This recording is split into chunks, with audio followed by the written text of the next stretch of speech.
Hello guys, may hapon sa inyong lahat dyan. May hapon, magandang hapon. Ito pala ay gumawa ko guys ng lasagna. Ayan guys, napakasarap ito guys. Hindi ko lang pakita nyo kung ano ang aking paggawa nito ba. Ayan. Ayan, napakamitin ito. Marami itong meat guys sa loob. Tapos maraming cheese. Tapos, milk. Ayan guys, napakasarap ito guys. Ayan. Happy 10K followers pala sa ating lahat guys. Thank you sa inyong lahat. Maraming salamat sa inyong lahat. And guys, dinamihan ko na lang ang quick melt na cheese kasi hindi ako nakabili ng mozzarella cheese.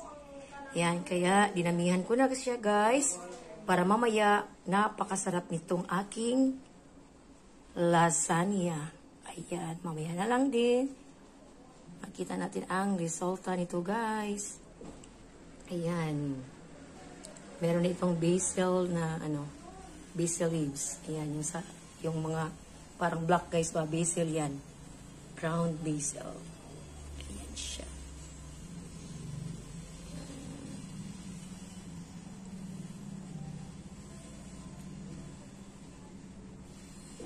Ayan na guys, nag-melt na ang yung cheese. Ayan. Pero bago pa lang ito guys ha. Maya pa ito Ayan, napakasarap niyan guys. Oh.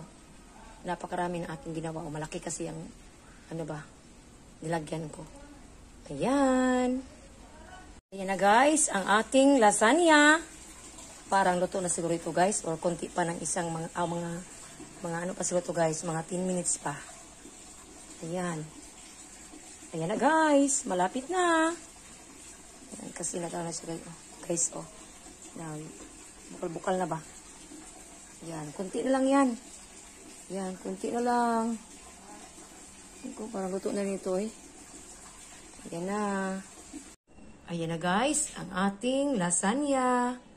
Luto na siya guys. Ayan. Ayan. Napakainit pa guys kasi ngayon ko lang ito kinuha sa oven. Ayan. Dito siya guys. Ayan. Lutong-luto na siya. At napakasarap nito. Ayan na.